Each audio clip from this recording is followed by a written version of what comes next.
Bonjour à tous. Je m'appelle Caroline Guichouti. Je suis architecte, architecte d'intérieur aussi. Euh, je suis spécialisée dans la rénovation d'appartements. Mes chantiers sont principalement à Paris, mais en région parisienne. Et je travaille à mon compte depuis maintenant 4 ans. Voilà. Alors moi, j'ai participé à la formation Arsenio l'année dernière, je crois que c'était au mois d'avril dernier, entre avril et juin. Alors moi, j'avais une connaissance un peu générique du BIM. C'est vrai que dans notre milieu, on en entend un peu parler, mais je savais pas comment ça pouvait en fait m'aider dans mon activité d'architecte d'intérieur au quotidien. Et donc voilà, c'est pour ça que je me suis inscrite à cette formation et je vais vous montrer quel intérêt le BIM peut avoir dans ce genre de projet. Hop. Donc je vais d'abord vous parler du marché de la rénovation aujourd'hui, de son point économique dans le secteur de la construction et du bâtiment. Ensuite, j'essaierai de vous expliquer l'intérêt que le BIM peut présenter pour ces projets très particuliers de rénovation qui s'adressent à des particuliers. Et ensuite, à la fin, je vous montrerai comment j'ai appliqué ça sur un cas concret. Moi, quand j'ai commencé la formation Arsenio, j'ai eu la chance de signer un gros projet de rénovation. Et il se trouve qu'il pouvait accueillir un process BIM. Et, euh, et donc, c'est ce qu'on a fait avec les stagiaires qui étaient avec moi pendant la formation. On a appliqué tout ce process à ce cas concret. Donc, je vais vous montrer ça. Donc aujourd'hui, la rénovation, qu'est-ce que ça représente dans le secteur du bâtiment? Alors, je ne sais pas si vous connaissez ce secteur ou pas. En tout cas, on en entend de plus en plus parler par les médias, peut-être par les gens qui sont autour de vous.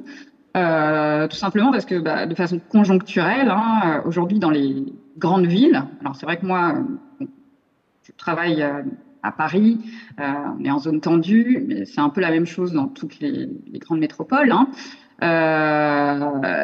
Les gens, quand ils ont un projet d'achat, dans les grandes villes, ils vont souvent acheter dans des bâtis existants, donc des bâtis plutôt anciens.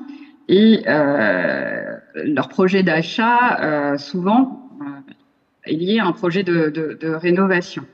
Et moi, j'ai d'autres clients aussi qui m'approchent parce que ils veulent transformer leur lieu d'habitation. C'est-à-dire qu'ils déménagent pas, mais ils veulent soit retravailler l'espace pour ajouter une pièce ou au contraire en enlever une. Euh, donc voilà. Et ça a pris tellement d'importance dans les grandes villes, ces projets de rénovation pour les particuliers, que il y a des plateformes qui se sont créées, qui sont dédiées à ces projets. Alors je sais pas si vous connaissez, mais les plus connus, et, je vais pas tout citer, mais il y a Little Worker, EMEA, Renovation Man, Leroy Merlin Studio. Vous pouvez voir des pubs à la télé ou dans le métro. Voilà. Donc, ce qui est intéressant et important de savoir, c'est que ces plateformes sont souvent appuyées derrière par des grands groupes du bâtiment, de la construction. Et que quand on est architecte et qu'on travaille dans ce secteur-là, on est approché par ces plateformes. Donc, moi, j'ai travaillé avec ces plateformes. Et ce qui est intéressant par rapport au BIM, c'est que ces plateformes, elles cherchent à rationaliser au maximum les process de conception, hein, pour les gens les particuliers qui les contactent, pour eux, parce qu'ils ont un droit de regard sur les projets. C'est-à-dire qu'il y a plein de gens qui doivent avoir accès au projet et au support. Alors, vous savez que de toute façon, sur un projet d'archi, il y a plusieurs intervenants, hein. Il y a des bureaux d'études, il y a les législateurs, les copros, voilà, le client aussi, il faut qu'il puisse consulter le projet. Et là aussi, les plateformes, elles ont des personnes qui doivent pouvoir avoir accès. Et en fait, la maquette numérique, hein, qui est le support type, hein, du process BIM, elle devient comme un support unique, en fait, qui est consultable par tous. Et c'est là où moi j'ai vu un intérêt, en fait, dans mon travail, c'est que en ayant un objet comme ça, unique, une maquette, mon chef de chantier, les clients, les différents intervenants, même les chefs de projet de ces fameuses plateformes, ils vont pouvoir avoir les modifications en temps réel et les informations. Donc ça, c'est très important. Voilà. Alors, l'intérêt du BIM pour le marché de la rénovation. Aujourd'hui, l'état de maturité, donc vous savez que dans le BIM, hein, quand on fait un diagnostic, on a différents états de maturité. Là, dans le secteur de la rénovation, on est proche du niveau zéro. Hein. Alors pourquoi? Parce que c'est vrai que les projets de rénovation, souvent, c'est des projets qui sont très contraints dans le temps. Hein. Tous les process de conception, les délais de réalisation, c'est toujours très serré. Il faut aller très vite. Et puis aussi, ça demande l'adhésion de tout un tas d'acteurs qui sont les bureaux d'études, les chefs de chantier. Voilà, donc il faudrait former beaucoup de gens en même temps pour que ça puisse fonctionner. Alors, ça va et ça va pouvoir se faire, hein, je ne sais pas dans combien de temps. Mais en tout cas, enfin, selon mon point de vue, ce serait bien de l'initier pour ce secteur-là. Les documents qu'on utilise aujourd'hui dans un projet de rénovation, c'est assez classique. Hein, on a des rapports de bureau d'études, leurs plans, leurs préconisations, on a des plans de géomètres, d'architectes, des devis, des métrés, des listings matériaux, des fiches produits, tout ça. Donc ça fait plein de documents. C'est vrai que dans le process BIM, on synthétise tout ça et tout le monde est au courant en même temps des modifications et de l'évolution du projet. Alors, comment utiliser le BIM dans un projet de rénovation? Ce qu'on a fait donc avec Arsenio là, et dans un process BIM classique, on met d'abord en place une convention BIM. Une convention, c'est un document qui est assez fastidieux à mettre en place, assez long, mais qui a l'avantage de tout préciser dans la phase conception, dans la phase réalisation. Et du coup, la phase conception devient assez longue, mais voilà, ça laisse très peu de place au hasard. Donc, quand on arrive en phase réalisation, tout est calé. Donc, on a mis en place cette fameuse convention et ensuite on a créé une maquette numérique, voilà, qui a pu servir aux différents intervenants du projet. Donc alors le projet en question, c'est un projet de rénovation, c'est un appartement classique hein, qui se situe dans le 2e arrondissement de Paris, dans un bâtiment ancien hein, qui est très révolution, avant 1780 en tout cas. Et donc, il s'agit d'un appartement de 80 mètres carrés, celui qui est entouré en rose sur la slide. Ouais, rien de particulier sur cet appartement, si ce n'est que le propriétaire l'a acheté. Vous voyez, il était en très bon état. Il y avait eu un projet de rénovation précédemment, enfin, qui n'était pas prévu quand il l'a acheté. Voilà, mais lui avait en fait des demandes et des exigences qui étaient intéressantes et qui expliquent le projet de rénovation qu'on a mis en place. C'est-à-dire que lui souhaitait que, en tout cas, arriver via la rénovation un diagnostic, un DPE, en tout cas très performant, hein, proche de la lettre A. Et du coup, il nous a demandé de faire un diagnostic énergétique, de mettre en place un système de VMC thermodynamique à double flux, donc ce qui se fait pas très souvent hein, dans les appartements.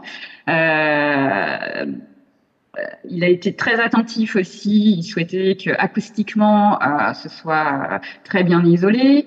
Donc voilà, ces demandes étaient intéressantes. Et comme on a dû faire appel à plein de bureaux d'études, il nous fallait coordonner. Moi, il m'a fallu coordonner tout ça. On a eu aussi un petit peu de structure à faire parce que les contraintes que demandait l'installation d'une VMC de ce type nous demandaient de traverser des éléments structurellement porteurs hein, dans le bâtiment. Voilà, donc une fois que tous les audits, toutes les études ont été faites, moi j'avais des documents comme ça, chacun des intervenants. Et moi, classiquement, j'ai reporté ça sur mes plans d'architecte, hein, de façon un peu schématique, comme vous le voyez à gauche. On a mis en place, selon les parois, des types de doublage très spécifiques en polyuréthane, avec soit une double peau, soit une simple épaisseur de BA13. Bon, tout ça est assez technique, mais en fait, voilà, chaque paroi avait son doublage. Moi, j'ai reporté ça sur un plan en termes de mise en place des différents éléments. Le client souhaitait que ce soit des installations connectées en termes de chauffage, en termes de lumière. Donc, tout ça, ça a fait l'objet de plans aussi, hein, en tout cas de recherche, et de plans, comme vous voyez sur cette slide. Parallèlement à ça, parallèlement à la production de mes plans classiques d'architecte, avec l'équipe de la formation chez Arsenio, on a lancé le process BIM sur ce projet. Donc, on a d'abord identifié et listé tous les objectifs par rapport à ce projet, les objectifs du client surtout. Et ça nous a permis de décliner l'ensemble des cas d'usage. Les cas d'usage, c'est ce qui va permettre de coordonner, de produire en fait, tous les documents liés au projet. Donc, c'est ce qui va permettre de faire la convention BIM. Alors, je ne sais pas si vous voyez là, si c'est très clair, mais voilà, les objectifs BIM pour le client, c'était obtenir des informations claires et hiérarchisées concernant la performance thermique des différents éléments, d'obtenir un répertoire des fiches produits reliés aux objets de la maquette pour qu'il puisse, lui, faire ses choix, enfin les visualiser et faire ses arbitrages. Et enfin, sur le plan de la maintenance, donc ça c'est une fois que le projet est terminé, une possibilité de gérer les différentes installations à distance. Parce que lui, c'est un pied-à-terre. Il n'habite pas en France et c'est un pied-à-terre. Donc voilà, une fois tout ça listé, on a pu mettre en place tous nos cas d'usage qui font vraiment la colonne vertébrale de la convention BIM. Alors le cas d'usage, il y en a 16. Ça part de la modélisation des objets, comment on va modéliser les objets, jusqu'à la production des livrables, la préparation du chantier. Tout ça est très très détaillé et chaque cas d'usage fait l'objet d'une ou plusieurs fiches, comme vous le voyez. Donc je vais pas vous le raconter dans le détail, mais on définit à chaque fois qui fait quoi, à quelle phase. Donc voilà, c'est assez long à mettre en place, mais à la fin, tout ça est très très clair. Donc, une fois ce travail de convention réalisé, tous les acteurs ont accès à cette convention et ils savent comment intervenir sur le projet. On a réalisé une modélisation de l'appartement, hein, et chaque intervenant, que ce soit le bureau d'études CVC, que ce soit le bureau d'études structure, que ce soit l'acousticien, voilà, ils ont pu voir comment ils allaient mettre en place les différents éléments. Vous voyez ici que une partie sur la gauche là, des suspentes de faux plafond. Il y a eu tout un travail dessus. Il a fallu ajuster ces suspentes et leur nombre par rapport au gainage, à tout le travail de gaine de la VMC en faux plafond. On a dû doubler le rythme des suspentes parce que ce que préconisait l'acousticien, c'était une double peau, donc c'était très lourd. Donc on a pu voir où est-ce qu'on les mettait. L'acousticien a pu discuter aussi via ces images, via cette maquette, avec le client qui a pu faire ses arbitrages en fait.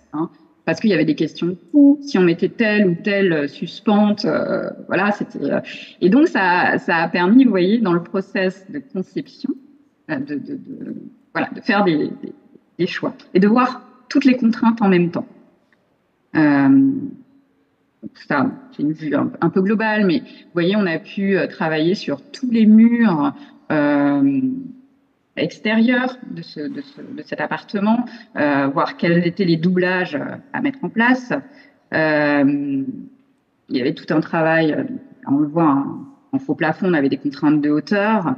Ici au centre, à côté de la fenêtre, on a l'ingénieur structure qui a pu déterminer la hauteur à laquelle il allait faire le passage des gaines et faire du coup son plan d'exé, vous voyez, par rapport aux contraintes de la BMC. On le voit peut-être un peu mieux ici.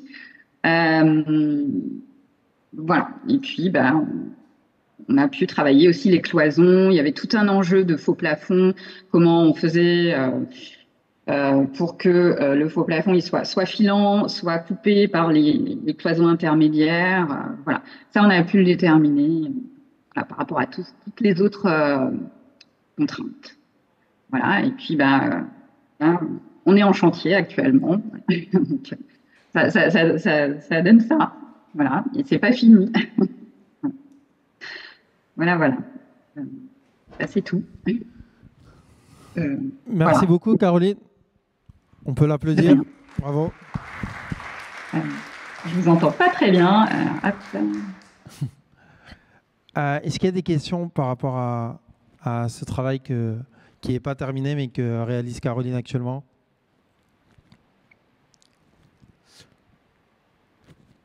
Non. Moi, j'ai juste une question. Donc, le client, grâce à cette maquette numérique, il peut vraiment visualiser son projet et faire des arbitrages au niveau des performances environnementales, mais aussi du coût qu'il a sur son projet. Et tu montres directement la maquette à ton client quand tu... Oui, dans le processus de conception, oui. Et vraiment, ça lui a permis, lui, de mieux visualiser les choses et vraiment de faire des arbitrages qui avaient des conséquences sur son budget, pour le coup. Ça, c'est vraiment un gros avantage. En fait, je dirais le principal avantage, en dehors du client, la possibilité pour le client de voir ça en 3D et en direct, c'est pour la coordination entre les différents intervenants. Après, ce projet-là, il demande effectivement à ce qu'il y ait beaucoup d'intervenants, ce qui n'est pas toujours le cas sur les projets de rénovation. Mais là, ça s'y prêtait bien. Et là, il y a eu une véritable utilité, en fait. Super. Bravo en tout cas, Caroline. Merci beaucoup. De rien.